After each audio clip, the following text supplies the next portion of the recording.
Hello students, this is Rohit and I welcome you all on this YouTube channel JEE and NEET chemistry classes.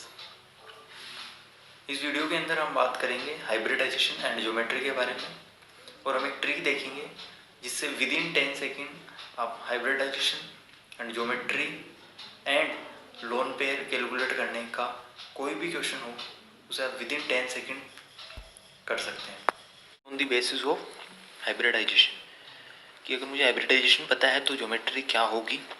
ठीक है, उसके लिए हमें ये table जो है वो रिमेंबर रखनी होगी। इसके अंदर हमारे पास 3 कॉलम्स होंगे, total number of hybridized orbital, hybridization and geometry. Suppose मेरे पास total number of hybridized orbital अगर 2 है तो उसका हाइब्रिडाइजेशन होगा sp और उसकी ज्योमेट्री होगी लीनियर, 180 डिग्री का एंगल बनाएंगे। अगर मेरे पास total number of hybridized orbital है 3 देन उसका हाइब्रिडाइजेशन होगा sp2 एंड उसकी ज्योमेट्री होगी ट्रायगोनल प्लेनर और जो एंगल होगा वो 120 डिग्री के एंगल होंगे 3। अगर मेरे पास total number of hybridized orbital है 4 देन उसका हाइब्रिडाइजेशन होगा sp3 और जो ज्योमेट्री होगी वो होगी टेट्राहेड्रल और जो एंगल होगा वो होगा 109 डिग्री एंड 28 मिनट। अगर मेरे पास total number of hybridized orbital है 5 देन हाइब्रिडाइजेशन होगा sp3d एंड ज्योमेट्री जो होगी वो होगी ट्रायगोनल बाइपिरामिडल और जो उसके अंदर जो एंगल्स होंगे वो 3 एंगल 120 डिग्री के होंगे और 2 एंगल 90 डिग्री के होंगे। अगर मेरे पास हाइब्रिडाइज्ड ऑर्बिटल है 6 देन उसका जो हाइब्रिडाइजेशन होगा वो sp3d2 होगा एंड उसकी जो ज्योमेट्री होगी वो ऑक्टाहेड्रल होगी और उसके अंदर जो एंगल्स होंगे वो ऑल एंगल्स 90 डिग्री के होंगे। अगर मेरे पास हाइब्रिडाइज्ड ऑर्बिटल है 7 देन उसका हाइब्रिडाइजेशन होगा sp3d3 और उसकी जो ज्योमेट्री होगी वो पेंटागोनल बाइपिरामिडल होगी और उसके अंदर जो एंगल्स होंगे वो 72 डिग्री के होंगे। अब हम उस ट्रिक की बात करते हैं जिससे विद इन 10 सेकेंड हम हाइब्रिडाइजेशन और ज्योमेट्री कैलकुलेट कर सकते हैं किसी भी मॉलिक्यूल का और साथ ही साथ लोन पेयर भी पता कर सकते हैं। तो ट्रिक की बात करते हैं। उसके लिए सबसे पहले हमें क्या करना होगा, calculate the sum of valence electron in a molecule. जो मॉलिक्यूल है उसके अंदर हमें वैलेंस इलेक्ट्रॉन कैलकुलेट करना होगा और उनका सम करना होगा। वैलेंस इलेक्ट्रॉन का मतलब आउटर मोस्ट शेल में कितने इलेक्ट्रॉन्स हैं। ठीक है, अगर मेरे पास वैलेंस इलेक्ट्रॉन जो है वो 2 से 8 के बीच में आते हैं, उनका जो सम है वो 2 to 8 होता है, देन हम उसे डिवाइड करेंगे 2 से। अगर मेरा जो वैलेंस इलेक्ट्रॉन है उसका सम 8 से 56 के बीच में आता है देन हम उसे डिवाइड करेंगे 8 से। अगर मेरा वैलेंस इलेक्ट्रॉन का सम 56 से बड़ा है, ग्रेटर देन 56 है, then we will divide that by 18। Number of lone pair कैसे फाइंड आउट करेंगे, तो उसके लिए ये ट्रिक है या फॉर्मूला है, आप जो भी समझे। Number of lone pair calculate करने के लिए hybridized orbitals minus surrounding atom करना होगा जिससे आपको उसका नंबर ऑफ लोन पेयर पता चल जाएगा। अब हम सुपर एग्जाम्पल से समझते हैं और उस ट्रिक को यहाँ पे अप्लाई करते हैं। ठीक है,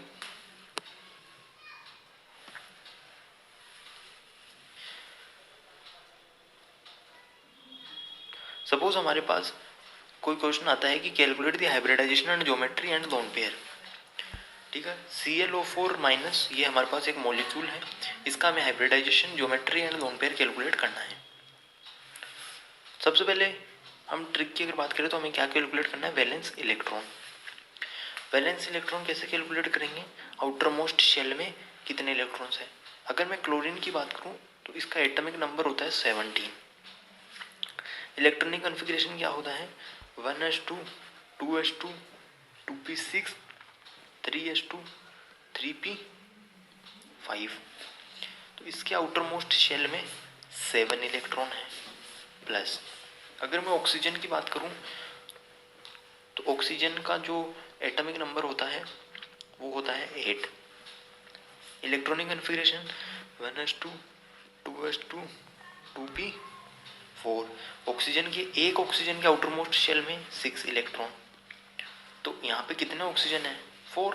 तो 6 मल्टीप्लाई बाई 4, 24 इलेक्ट्रॉन। अब यहाँ पे एक माइनस का साइन भी है, ठीक है, एनाइन है तो माइनस है, मतलब यहाँ पे +1 करेंगे तो 24 + 1 is equal to 25। So chlorine का 7 + 25 इज इक्वल्स टू 32, ठीक है। टोटल हमारे पास आया 32 वैलेंस इलेक्ट्रॉन का सम आया है। अब हम उस ट्रिक के ऊपर चलते हैं। हमारी ट्रिक क्या बोलती है कि अगर वैलेंस इलेक्ट्रॉन 2 से 8 के बीच में है देन हम 2 से डिवाइड करेंगे। अगर वैलेंस इलेक्ट्रॉन 8 से 56 के बीच में है देन हम 8 से डिवाइड करेंगे। और अगर वैलेंस इलेक्ट्रॉन 56 से भी ज़्यादा है देन हम 18 से डिवाइड करेंगे। हमारे पास वैलेंस इलेक्ट्रॉन है 32, तो हम उसे डिवाइड करेंगे, वो इस रेंज में है, हम उसे डिवाइड करेंगे 8 से। तो जब हम 32 को 8 से डिवाइड करेंगे तो 8 4 ज़ा 32, ठीक है, 8 4 ज़ा 32। ये 4 जो है इसी को हम हाइब्रिडाइज्ड ऑर्बिटल बोलते हैं। जो हमारे पास क्वेश्चन है उसी को हम हाइब्रिडाइज्ड ऑर्बिटल बोलते हैं। 4 मतलब इसका हाइब्रिडाइजेशन होगा sp3। टेबल से देखो ना, इसका हाइब्रिडाइजेशन होगा sp3 और इसकी जो ज्योमेट्री है वो होगी टेट्राहेड्रल। और अगर एंगल पूछता है तो 109 डिग्री 28 मिनट। तो इसके दो पोर्शंस कवर कि भैया हाइब्रिडाइजेशन sp3 है, ज्योमेट्री टेट्राहेड्रल है। अब बात करते हैं लोन पेयर की। लोन पेयर के लिए वो फॉर्मूला था number of hybrid orbitals minus surrounding atom. तो हाइब्रिड ऑर्बिटल्स हमारे पास 4 थे, सराउंडिंग एटम्स भी 4 है, बिकॉज ऑक्सीजन जो है वो सराउंडिंग एटम है और 4 ऑक्सीजन है, तो 4। तो लोन पेयर यहाँ से हमारे पास आ गया 0। तो इस क्वेश्चन की अगर मैं बात करूँ तो हमारे पास हाइब्रिडाइजेशन है sp3, ज्योमेट्री है टेट्राहेड्रल एंड लोन पेयर है 0। एक और क्वेश्चन देखते हैं। सपोज मेरे पास है NH4+ नाइट्रोजन का इलेक्ट्रॉनिक कॉन्फ़िगरेशन होता है 1s2 2s2 2p3। Valence electron nitrogen के पास 5 होते हैं, हाइड्रोजन के पास एक वैलेंस इलेक्ट्रॉन, तो 4 हाइड्रोजन के पास 4 वैलेंस इलेक्ट्रॉन। यहाँ पे हमारे पास प्लस का साइन है तो -1 कर देंगे, तो 5 + 3 टोटल 8 वैलेंस इलेक्ट्रॉन वाली में। तो इसे हम डिवाइड करेंगे किससे, 2 से। तो 2 को जब हम 8 से डिवाइड करेंगे तो 2 4 ज़ा 8 आता है। इसका हाइब्रिडाइजेशन क्या हो जाएगा, sp3। टेबल याद रखनी है, अगर हाइब्रिडाइज्ड ऑर्बिटल 4 है तो उसका हाइब्रिडाइजेशन sp3 होगा। उसकी ज्योमेट्री क्या होगी, टेट्राहेड्रल होगी। अब लोन पेयर की बात आती है। लोन पेयर क्या बोलता है, लोन पेयर की ट्रिक क्या बोलती है, हाइब्रिडाइज्ड ऑर्बिटल 4 थे minus total number of surrounding atom 4 है, तो 4 - 4 इज इक्वल टू 0। तो इसका लोन पेयर आएगा 0। इसका हाइब्रिडाइजेशन sp3, इसकी ज्योमेट्री टेट्राहेड्रल, इसके लोन पेयर 0। अब हम बात करते हैं हाइब्रिडाइजेशन फॉर ऑक्सी एसिड। वो एसिड्स या वो मॉलिक्यूल्स जिनके पास एक से ज़्यादा सेंट्रल एटम हो। उसके लिए आपको क्या करना है, number of sigma bond check करना है। अगर number of sigma bond 2 sigma bond है तो उसका हाइब्रिडाइजेशन sp होगा, उसकी ज्योमेट्री लीनियर होगी। अगर नंबर ऑफ सिग्मा बॉन्ड 3 है तो उसका हाइब्रिडाइजेशन sp2 होगा, ज्योमेट्री ट्रायंगल प्लेनर होगी।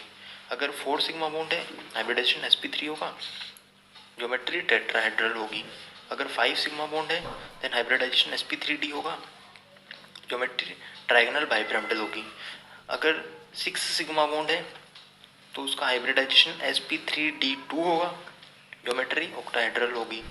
अगर 7 सिग्मा बॉन्ड्स हैं तो हाइब्रिडाइजेशन sp3d3 होगा और पेंटागोनल बाइपिरामिडल इसकी ज्योमेट्री होगी, ठीक है। ये टेबल आपको याद में रखनी है, अपने माइंड में रखनी है। एग्जाम्पल के थ्रू समझ लेते हैं इसे भी। सपोज हमें बोला गया कि एलीन का हाइब्रिडाइजेशन कैलकुलेट करो ऑल कार्बन एटम्स के अंदर, ऑल कार्बन एटम्स का हाइब्रिडाइजेशन कैलकुलेट करो। एलीन C3H4 को एलिन बोलते हैं, ठीक है। तो सबसे पहले हम क्या करेंगे, C डबल बॉन्ड इसके स्ट्रक्चर बना लेंगे। एक कार्बन मैक्सिमम 4 बॉन्ड्स बना सकता है, ठीक है। तो 3 कार्बन को अटैच किया और 2 हाइड्रोजन इनके कॉर्नर्स पे लगाए, ठीक है। अब इस कार्बन की बात करते हैं, in each all carbon atom बोल रहे हैं, तो पहले कार्बन एटम की बात करते हैं, इस कार्बन की बात करते हैं। इसके पास 1, 2 और 3 सिग्मा बॉन्ड है, ठीक है। तो 3 सिग्मा बॉन्ड का मतलब, ट्रिक देखो, टेबल देखो, 3 सिग्मा बॉन्ड का मतलब हाइब्रिडाइजेशन sp2 है, ज्योमेट्री ट्रायगोनल प्लेनर है। इसकी बात करते हैं, इसके पास 1 और 2, ठीक है। तो 2 सिग्मा बॉन्ड है, 2 सिग्मा बॉन्ड का मतलब हाइब्रिडाइजेशन sp है। इसकी बात करते हैं 1, 2 और 3 सिग्मा बॉन्ड्स हैं, 3 सिग्मा बॉन्ड का मतलब sp2, हाइब्रिडाइजेशन इसका sp2 है, ठीक है। अब एक और एग्जांपल लेते हैं। सपोज हमें कुछ बड़ा सा दिया, ये दिया और बोला कि हर एक कार्बन एटम का आप हाइब्रिडाइजेशन कैलकुलेट करो। तो इस टाइप का उसका स्ट्रक्चर होगा, ठीक है। सिंपल कैलकुलेट करके बताता हूँ। ये कार्बन है, ईच कार्बन 4 बॉन्ड बना सकता है, ये तो पता है। इस कार्बन के अंदर 1 2 3 4 सिग्मा बॉन्ड है। 4 सिग्मा बॉन्ड टेबल आपको माइंड में रखनी है। 4 सिग्मा बॉन्ड का मतलब हाइब्रिडाइजेशन sp3। तो इसका हाइब्रिडाइजेशन sp3। यहाँ पे 1 2 3 सिग्मा बॉन्ड, 3 सिग्मा बॉन्ड का मतलब हाइब्रिडाइजेशन sp2।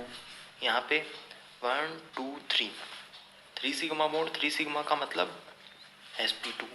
यहाँ पे 1 2 3 4 सिग्मा बॉन्ड, 4 सिग्मा बॉन्ड का मतलब sp3। यहाँ पे 1 और 2 सिग्मा बॉन्ड, 2 सिग्मा बॉन्ड का मतलब sp। यहाँ पे भी 1 और 2 सिग्मा बॉन्ड का मतलब sp हाइब्रिडाइजेशन। यहाँ पे भी 1 और 2 सिग्मा का मतलब sp हाइब्रिडाइजेशन। 1 और 2 सिग्मा बॉन्ड है, यहाँ पे भी sp हाइब्रिडाइजेशन। यहाँ पे 1 2 3 सिग्मा बॉन्ड, 3 सिग्मा बॉन्ड का मतलब sp2 हाइब्रिडाइजेशन। यहाँ पे 1 2 3 सिग्मा बॉन्ड, 3 सिग्मा बॉन्ड का मतलब sp2 हाइब्रिडाइजेशन।